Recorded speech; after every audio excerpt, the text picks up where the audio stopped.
할렐루야. 오늘 오후 시간에도 하나님의 은혜가 이 자리에 함께하고 또 우리 모든 성도님들이 하나님 말씀을 통하여서 또 하나님께 드리는 찬양과 기도를 통하여서 온전하게 하나님 앞에 믿음으로 바로 서고 그런 은혜가 우리 성도들에게 가득하기를 주님의 이름으로 축복합니다. 말씀을 전하면서 오늘 시작을 수학 문제를 좀 낼까 싶습니다. 정신을 차리시고 잘 들으셔야 됩니다. 제가 문제를 내는데 나누기를 내겠습니다. 자, 부르겠습니다. 10만 7천 나누기 365. 저를 쳐다보면 답이 없습니다. 10만 7천 나누기 365. 얼마나 했습니까? 우리 머리 빨리빨리 돌아가는 우리 청년들 얼마죠?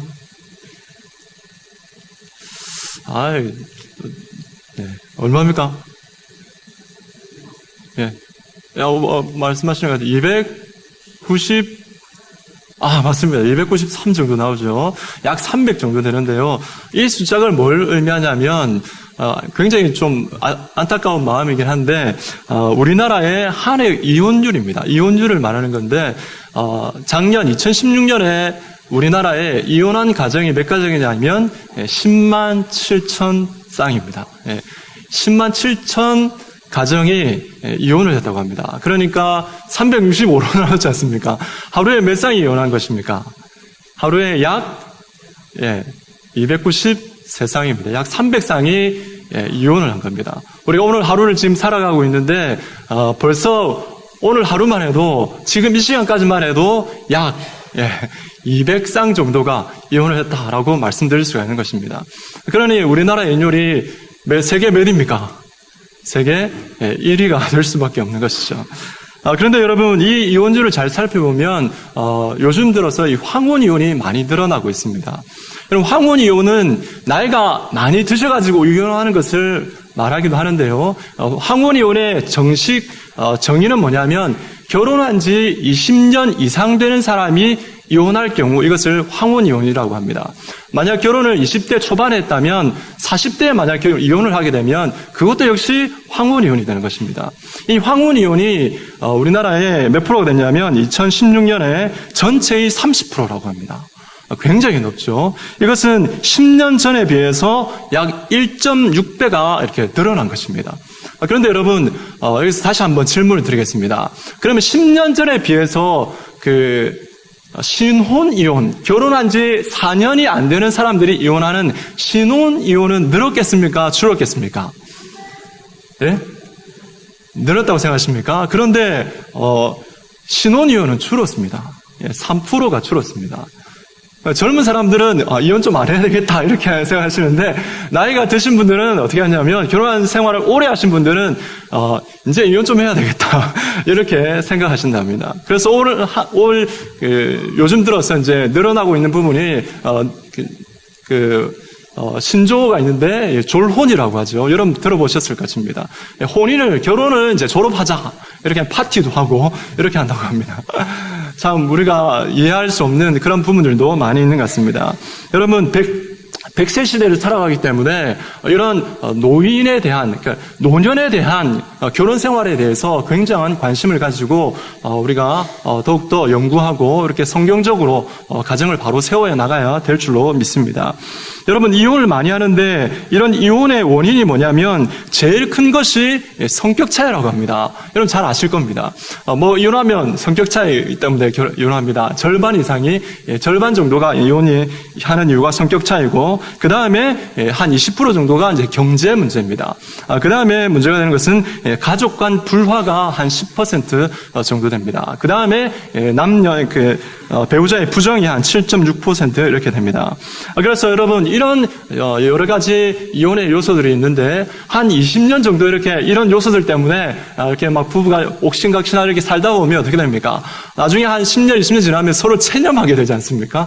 체념하게 되면 참 외로움이 많이 느껴지는 그러한 결혼 생활을 하게 됩니다. 그래서 여러분 어떤 한 부부가 있었습니다. 이 부부가 있었는데 아내가 교회 가서 기도 많이 하고 또 말씀의 은혜를 받고 은혜를 많이 받았어요.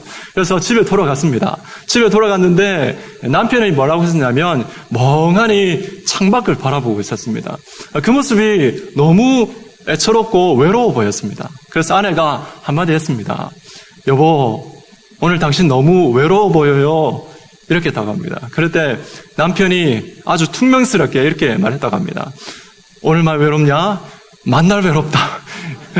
그렇게 했는데, 여러분, 이럴 때 아내가 어떻게 해야 되겠습니까? 은혜 많이 받고 왔으니까, 그래요. 제가 아내 역할을 잘 못해서 그래요. 제가 앞으로 더 잘할게요. 이러면 얼마나 좋겠습니까? 이러면 너무 좋겠는데, 이 아내분은 같이 뚜껑이 열려버린 것입니다. 그래서, 외로워? 당신만 외로워? 나는 더 외로워!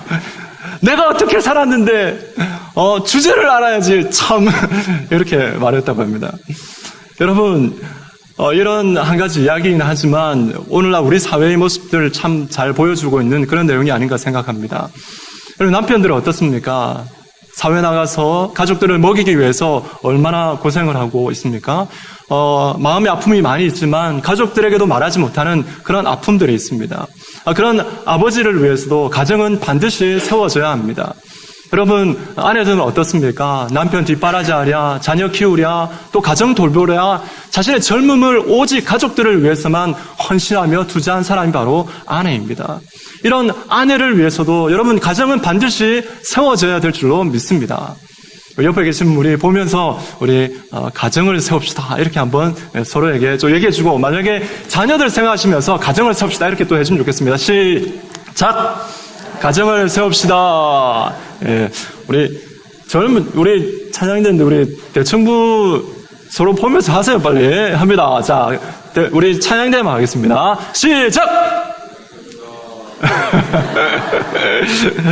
그렇습니다. 여러분, 우리의 자녀들도 하나님 안에서 믿음의 가정을 바르게 세워야 될 줄로 믿습니다. 여러분, 이런 가정을 세우려면, 믿음의 가정, 주님 안에서의 가정을 세우려면 어떻게 해야 되겠습니까? 가정은 참으로 하나님께서 우리에게 주신 소중한 선물입니다. 하나님께서 세상을 창조하시고 가장 먼저 만드신 기관이 바로 가정입니다. 사람과 사람이 함께 살기 위해서 가장 필요한 것이 있다면 그것은 바로 가정인 것입니다. 여러분, 마태복음 5장 31절 32절 말씀이 있는데요. 이것은 이 말씀 속에는 가정을 이 이유 외에는 결코 깰 수 없다라고 이렇게 기록되어 있습니다. 여러분, 이 말씀을 같이 한번 읽도록 하겠습니다. 마태복음 5장 31, 32절입니다. 시작. 이혼 증서를 줄 것이라 하였으나 나는 너희에게 이르노니 누구든지 음행한 이유 없이 아내를 버리면 이는 그로 간음하게 함이요 또 누구든지 버림받은 여자에게 장가드는 자도 간음함이니라. 아멘. 이 말씀에 보면 음행한 연고 외에 다른 것으로는 이혼을 결코 허락할 수 없다라고 말씀하고 있습니다. 여러분, 성격 차이 절반 이상 된다고 했죠. 또 경제 문제, 또 가족 간 불화, 이런 내용들이 많이 있습니다. 이혼의 이유가. 그런데 성경은 분명히 그런 것으로는 결코 이혼할 수 없다라고 말씀하고 있습니다. 그렇기 때문에 가정은 간음 외에 어떤 것으로도 헤어질 수 없고 깨어질 수 없고, 그렇기 때문에 어떤 대가를 치르고서라도 이 가정은 지켜져야 되고 하나님 앞에 믿음으로 세워져야 한다라는 것입니다. 여러분, 오늘 말씀해 보면 가정에 대해서, 남편과 아내의 관계에 대해서 어떻게 비유를 하고 있냐면 교회에 대해서 비유를 하고 있는 것을 볼 수 있습니다. 여러분, 우리가 속담에 이런 말이 있지 않습니까? 바늘 가는데 실 간다라는 말이 있지 않습니까? 속담에서는 부부의 관계를 바늘과 실, 아주 작은 것으로 이렇게 비유를 하고 있는데 성경은 그렇게 말씀하지 않습니다. 부부와의 그 관계가, 가정이 그런 작은 것으로는 비유될 수 없다는 것입니다. 그리스도와 교회의 관계, 이렇게 거대하고 이렇게 놀라운 이 관계를 통해서만이 이 가정이 설명될 수 있다라고 말씀하고 있는 것입니다.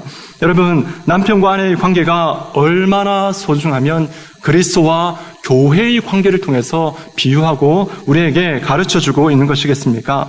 그리스도께서 자기 핏값으로 사신 것이 무엇입니까? 바로 하나님의 교회입니다. 만약에 하나님의 교회 가운데에 예수 그리스도께서 존재하지 않으신다면 여러분, 교회는 더 이상 교회가 되지 않을 것입니다.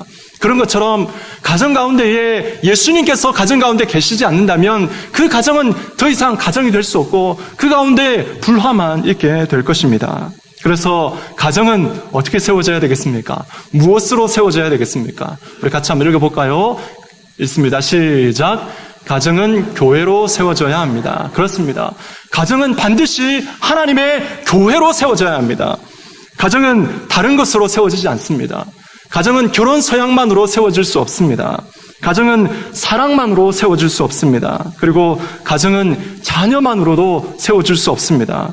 가정은 경제 문제가 해결됨으로 세워질 수 없고, 가정은 부부금실이 좋은 것만으로도 결코 세워질 수가 없습니다. 또 가정은 자녀들이 잘 되고 이렇게 출세하는 것으로만으로 세워질 수가 없는 것입니다. 가정은 교회로 세워질 때에 그 가운데에 하나님의 뜻이 이루어지고 가장 가족 간에도 행복한 그런 가정이 될 수가 있는 것입니다. 가정은 주님이신 우리 예수 그리스도를 높일 때에, 그분을 예배할 때에 그 가정은 진정한 가정으로 거듭날 수가 있는 것입니다. 오늘 본문 말씀에 보면 이 남편과 아내의 사랑법에 대해서 말씀이 나와 있습니다. 남편은 아내를 어떻게 사랑해야 되고 아내는 또 남편을 어떻게 사랑해야 되느냐라는 그런 말씀이 나옵니다. 그래서 남편은 어떻게 사랑해야 되겠습니까? 우리 같이 한번 읽도록 하겠습니다. 남편은 시작. 남편은 가정의 제사장으로서의 역할을 감당해야 합니다. 그렇습니다. 남편은 가정의 제사장으로서의 역할을 감당해야 됩니다. 우리 남편분들, 우리 남자분들만 이렇게 한번 따라했으면 좋겠습니다. 나는 결혼 안 한 우리 청년들 같이 합니다. 알겠죠? 나는 가정의 제사장입니다. 그렇습니다. 여러분, 가정의 제사장입니다. 오늘 말씀해 보면 에베소서 5장 25절 말씀을 우리 함께 읽도록 하겠습니다. 시작. 남편들아 아내 사랑하기를 그리스도께서 교회를 사랑하시고 그 교회를 위하여 자신을 주심같이 하라. 아멘. 28절 말씀도 같이 읽겠습니다. 시작. 이와 같이 남편들도 자기 아내 사랑하기를 자기 자신과 같이 할지니 자기 아내를 사랑하는 자는 자기를 사랑하는 것이라. 아멘. 이 말씀에 보면 남편을 아내를 사랑하되 그리스도께서 교회를 사랑하신 것처럼 하고 또 자기 자신을 사랑하는 것처럼 사랑해라 라고 말씀하고 있습니다. 여러분, 더 구체적으로 들어가면 성경 말씀 가운데에 남편이 아내를 사랑하는 방법에 대해서 나오는 구절들이 있습니다. 제일 먼저 우리가 볼 말씀은 뭐냐면 고린도전서 14장 34절 35절 말씀입니다. 우리 같이 읽겠습니다. 시작. 그들에게는 말하는 것을 허락함이 없나니 율법에 이른 것 같이 오직 복종할 것이요 만일 무엇을 배우려거든 집에서 자기 남편에게 물을 지니 여자가 교회에서 말하는 것은 부끄러운 것이야. 아멘. 여러분, 이 말씀을 들으면 참 이해가 쉽게 되지 않습니다. 오늘날 말씀에 참 적용이 되지 않는 것 같다, 그런 생각이 듭니다. 그렇습니다. 여러분, 이 말씀은 그 당시에 고린도 교회의 상황 가운데에 주신 말씀입니다.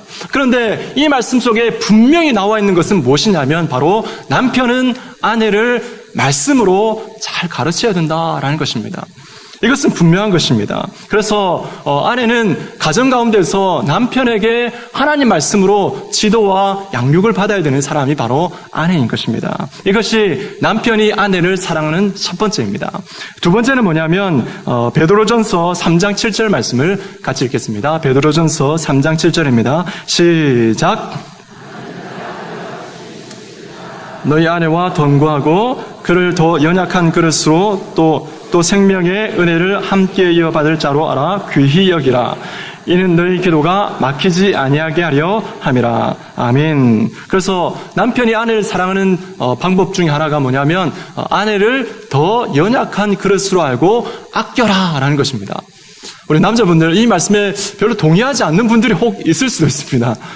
우리 아내는 굉장히 강합니다. 힘도 세고 못하는 일이 없습니다. 이런 분들이 혹 있을 수 있습니다.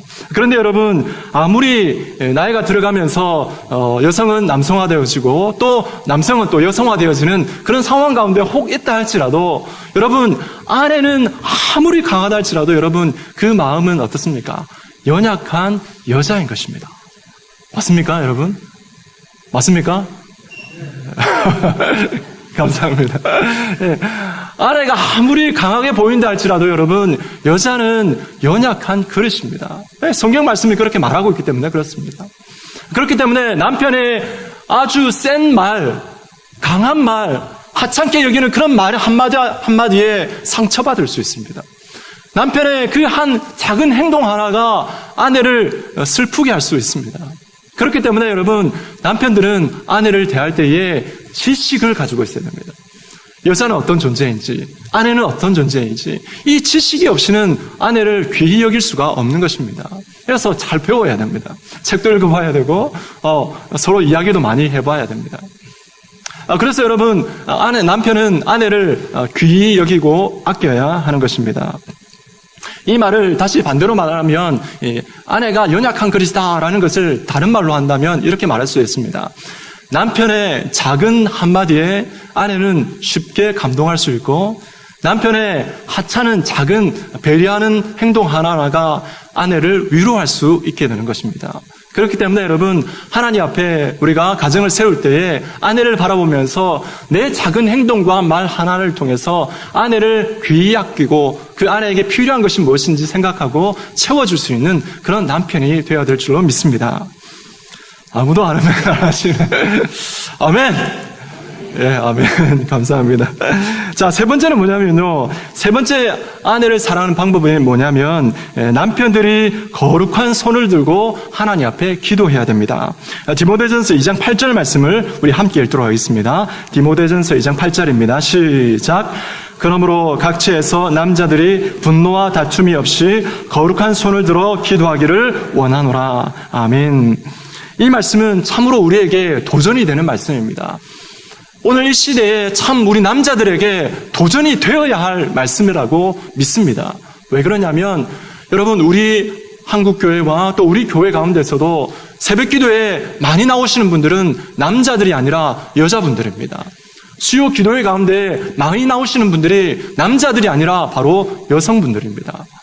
그런데 성경 말씀에 보니까 남자들이 거룩한 손을 들고 하나님 앞에 기도해라 라고 분명히 말씀에 나와 있습니다. 여러분, 하나님 앞에 남자들은 기도해야 됩니다.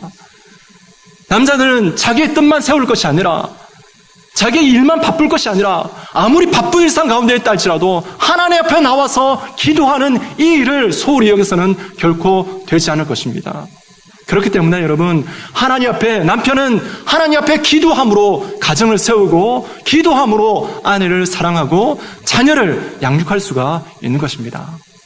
여러분, 가정에서의 기도의 몫은 남편에게 있는 줄 믿습니다.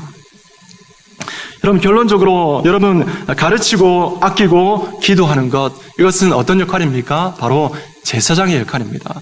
여러분, 가정이라는 말이지 않습니까? 가장은 뭡니까? 가정에서의 어른입니다. 그런데 오늘 말씀을 보면 어떻게 됩니까? 가장이라는 것은 바로 가정에서의 제사장인 것입니다. 그렇기 때문에 하나님 앞에 우리 모든 남자분들은 가정에서 제사장으로 역할들을 감당해야 될 줄로 믿습니다. 여러분, 우리 남편 되시는 분들, 우리 남자들 모두가 다시 한번 고백했으면 좋겠습니다. 나는 가정의 제사장입니다. 아멘. 네. 그렇다면 여러분, 남편이 가정의 제사장이라면 아내는 어떤 역할을 해야 되겠습니까? 아내는 어떤 역할을 감당하는 것이 맞겠습니까? 아내는 가정의 레위인으로서의 역할을 감당해야 됩니다. 우리 같이 한번 읽겠습니다. 시작. 아내는 가정의 레위인으로서의 역할을 감당해야 합니다. 아멘. 에베소서 5장 22절 말씀을 같이 읽습니다. 시작. 아내들이여 자기 남편에게 복종하기를 주께 하듯 하라. 33절 말씀도 같이 읽습니다. 시작. 그러나 너희도 각각 자기 아내 사랑하기를 자신같이 하고 아내도 자기 남편을 존경하라. 아멘. 아내는 남편을 사랑하되 그 사랑이 어떻게 나타나야 되냐면 존경, 그 다음에 복종으로 나타나야 됩니다. 여러분, 남편에게 복종해야 된다. 이 말에 대해서 우리 여자 성도님들이 이 말 순종할 수 없다. 이렇게 생각하시는 분이 혹 있을 수 있을지 모르겠습니다. 여러분, 이 말씀은 그냥 여자가 남편에게 복종해야 될 만큼 열등한 존재라는 말씀이 결코 아닌 것입니다. 여러분, 예수님께서도 하나님께 대해서 자기의 목숨까지 다하여서 순종하셨습니다. 그렇지만 우리가 예수님을 대할 때에 하나님보다, 성부 하나님보다 더 열등한 존재로 우리가 하나님을, 예수 그리스도를 예배하지 않습니다. 동등한 하나님으로 우리가 그 하나님을 예배하고 섬기고 있습니다. 그리고 여러분, 우리가 아내분들이 남편에게 복종할 때에 그 사랑의, 그 복종의 대상이 누구입니까?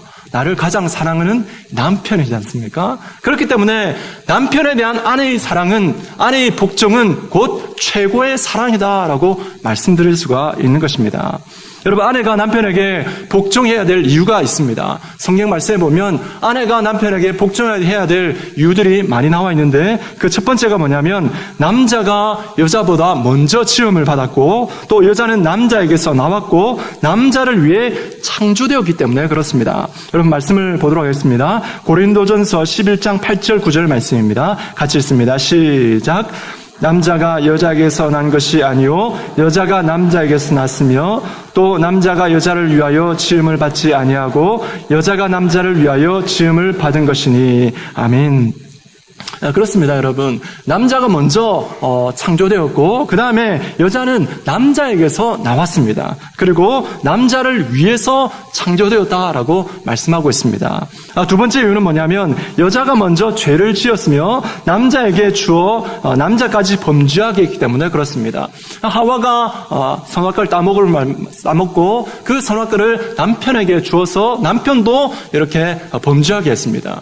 그렇기 때문에 여러분, 아내는 남편에게 복종해야 된다 말씀하고 있습니다. 세 번째는 뭐냐면 아내가 남편에게 복종해야 될 이유는 뭐냐면 바로 여성의 죄성을 이기는 것이 바로 복종이기 때문에 그렇습니다. 여러분, 말씀을 보겠습니다. 창세기 3장 16절 말씀을 보겠습니다. 창세기 3장 16절입니다. 시작. 또 여자에게 이르시되, 창세기 3장 16절입니다. 시작. 또 여자에게 이르시되 내가 내게 임신하는 고통을 크게 다하리니 내가 수고하고 자식을 낳을 것이며 너는 남편을 원하고 남편은 너를 다스릴 것이니라 하시고. 아멘. 이 말씀에 보면 너는 남편을 원하고 라고 기록되어 있습니다. 이 말씀 우리가 전에 성경, 개역 성경에 보면 너는 남편을 사모하고 라고 기록되어 있습니다. 여러분, 남편을 사랑한다. 이 말씀은 범죄한 하와에게 주는 하나님의 징벌입니다. 징벌인데 남편을 사랑한다. 이것은 징벌이 되지 않습니다. 사랑하는 거니까. 그런데 여러분, 이 말씀을 좀 더 정확하게 번역을 하면 이런 것입니다. 너는 남편을 지배할 욕망을 가질 것이요 남편은 너를 다스릴 것이니라 라는 것입니다. 여러분, 여자분들은 잘 생각해 보십시오. 내가 혹시 그런 성향이 있지는 않는가? 성경 말씀이 그렇기 때문에 그렇습니다. 내가 남편을 다스리고 싶은, 지배하고 싶은 그런 욕망이 내 속에 숨어 있지 않는가? 여러분, 잘 생각해 보십시오. 성경 말씀이 그렇게 기록이 되어 있습니다. 여러분, 이 말씀이 바로 여자분들이 남자든 여자든 범죄하고 난 다음에 여성들에게 있는 그 마음의 죄성인 것입니다. 그래서 하나님께서 이런 징벌을 주셨는데 이러한 징벌을 조절하고 이러한 징벌을 해결할 수 있고 또 그 가운데서 이 죄성을 절제하면서 해결할 수 있는 것이 무엇이냐면 바로 복종인 것입니다. 여러분, 그렇기 때문에 여러분, 하나님 앞에 우리 여자분들은 남편에게 복종해야 됩니다. 여러분, 더 구체적으로 좀 가깝게 이렇게 말씀드릴 수 있는 것이 무엇이냐면 여러분, 남자분들은 아내의 복종을 통해서 사랑이라는 느낌을 받습니다. 여러분, 이 말씀을 잘 생각해 보십시오. 여러분, 남자들은 아내가 어떤 일을 시키거나 어떤 지시를 하거나 어떤 일을 같이 합시다라고 말할 때에 남편은 아내가 예, 알겠어요, 예, 알겠습니다 라는 말을 들을 때 그때 남편은 좀 특별한 감정을 느낍니다. 아내가 그렇게 사랑스러울 수가 없습니다. 제 경험입니다. 오늘 말씀에 보니까 그렇게 나와 있지 않습니까? 아내는 남편에게 복종해라, 또 존경해라 말씀에 나와 있습니다. 왜 하나님께서 복종하고 존경해라 말씀하고 있을까요? 그것은 아내에게만 감정이 그렇게 나타나는 것이 아니라 이것을 통하여서 남편에게 어떤 자존감이 형성되냐면 남편이 참으로 아내가 사랑스럽구나, 남편이 느끼는 마음이 참 내가 존경받고 있구나 라는 마음을 느끼게 된다라는 것입니다. 여러분, 우리 아내분들은 복종을 하면 아무리 좀 하찮고 그 다음에 좀 내 마음에 안 맞고 그 다음에 좀 부족한 그런 부분들이 있다 할지라도 예 알겠어요, 예 알았어요 이렇게 해주면 남편들은 그 가운데서 참 아내를 보면서 너무너무 사랑스럽다라는 그런 마음을 느낀답니다. 그렇기 때문에 여러분, 아내는 남편에게 사랑하고 또 복종하는 그런 삶을 살아가야 하는 것입니다. 남편이 가정의 지상이라면 아내는 가정의 레위인으로서의 역할들을 감당해야 됩니다. 여러분, 레위인에 대해서 민수기 말씀에 보면 여러 가지들이 나옵니다. 어떻게 나오냐면 레위인은 성막 주위에 진을 치고 성막의 모든 기구를 관리하며 또 운반하고 성막에서 제사장을 도와서 봉사하는 그런 역할들을 합니다. 그리고 성막을 지키는 역할들을 이 레위인들이 하는 것을 볼 수가 있습니다. 여러분, 이런 것처럼 아내들은 레위인처럼 가정을 잘 돌보는 역할들을 해야 되는 것입니다. 모든 물건들을 관리하면서 가정에서 봉사하고 또 그 가정을 지키며 또 남편을 돕는 그런 역할들을 감당해야 되는 것입니다. 그렇게 할 때 여러분, 그 가정은 참으로 아름다운 하나님의 교회로서의 세워지는 그런 은혜가 있게 되는 것입니다. 여러분, 한번 생각해 보십시오. 성막 가운데서 레위인이 없다면 어떤 모습이 되겠습니까? 레위인이 성막을 세우지 않는다면 제사장은 결코 제사를 지낼 수가 없습니다. 결코 제사를 드릴 수가 없습니다. 만약에 레위인이 성막 가운데 봉사하지 않는다면 하나님 앞에 온전하게 예배드릴 수 있겠습니까? 결코 그럴 수 없습니다. 그렇기 때문에 여러분, 레위인이 성막 가운데 제사장을 도와서 그 역할들을 잘 해줄 때에 그 성막 가운데서 하나님께 드리는 제사가 온전할 수가 있게 되는 것입니다. 여러분, 하나님 앞에 남편과 아내는 이렇게 서로의 역할들이 있습니다. 이런 역할들을 잘 감당할 때에 그 가정은 참으로 믿음의 가정으로서 하나님 앞에 하나님의 교회로서 세워질 수가 있는 것입니다. 그래서 이 말씀은 남편과 아내가 서로 열등하거나 더 뛰어나다라는 그러한 관계를 말하는 것이 아닙니다. 성경 말씀 고린도전서 11장 11절 12절 말씀에 보면 이렇게 말씀이 나와 있습니다. 우리 말씀을 같이 읽겠습니다. 시작. 그러나 주 안에는 남자 없이 여자만 있지 않고 여자 없이 남자만 있지 아니하니라. 이는 여자가 남자에게서 난 것 같이 남자도 여자로 말미암아 났습니다. 그리고 모든 것은 하나님께서 났으나. 아멘. 그렇습니다. 남자는 자기가 가정의 제사장이라고 힘으로 또 비인격적으로 아내나 가족들을 대할 수가 없습니다. 오직 솔선하는 모범을 통하여서 온전한 그런 모습들을 보여줌으로 말미암아서 가정을 세울 수가 있습니다. 또 아내는 남편에게 가르치려고 하지 말고 또 이기려고 하지 말고 남편에게 배우면서 최고의 존경으로서의 순종을 보여주는 그런 모습이 되어야 될 줄로 믿습니다. 여러분, 그렇게 할 때에 하나님의 가정은, 믿음의 가정은 온전하게 세워지고 교회로서의 하나님 앞에 참 행복한 그런 가정이 될 줄로 믿습니다. 여러분, 말씀을 마치면서 여러분, 에메트 팍스라는 사람이 시를 지었는데 충분한 사랑이라는 시를 지었습니다. 여러분, 이 시를 우리 같이 한번 낭송을 해보도록 하겠습니다. 같이 우리 낭송하겠습니다. 시작. 충분한 사랑이 정복할 수 없습니다. 충분한 사랑이 치료할 수 없는 병도 없고 충분한 사랑이 열 수 없는 문도 없고 충분한 사랑이 건널 수 없는 해협도 없고 충분한 사랑이 무너뜨릴 수 없는 벽도 없고 충분한 사랑이 뉘우치게 할 수 없는 죄도 없습니다. 근심의 뿌리가 얼마나 깊은지는 문제가 되지 않습니다. 앞날이 얼마나 절망적으로 보이는지도 매듭이 얼마나 단단한지도 문제가 되지 않습니다. 충분한 사랑이 이 모든 것을 녹여버릴 것입니다. 충분히 사랑할 수 있다면 당신은 이 세상에서 제일 행복하고 강한 사람이 될 수 있습니다. 아멘. 이 말씀은 바로 예수 그리스도를 의미합니다. 여러분, 예수님께서 이 땅의 교회와 이 땅의 성도들을 사랑할 때에 충분하고도 남는 사랑을 우리에게 베풀어 주셨습니다. 그래서 그 사랑으로 말미암아서 우리는 구원을 받았고, 우리가 천국 갈 수 없는 우리가 천국 가는 그런 은혜를 누리게 된 것입니다. 여러분, 이런 그리스도의 사랑, 충분하고도 넘는 그리스도의 사랑을 통하여서 우리가 하나님 앞에 믿음으로 서로 사랑할 때에 하나님의 교회는 그 가운데서 온전하게 세워질 수가 있습니다. 이런 그리스도의 사랑을 통하여서 우리 모든 성도님들의 가정이 온전하게 세워지는 그런 은혜가 있기를 주님의 이름으로 축복합니다.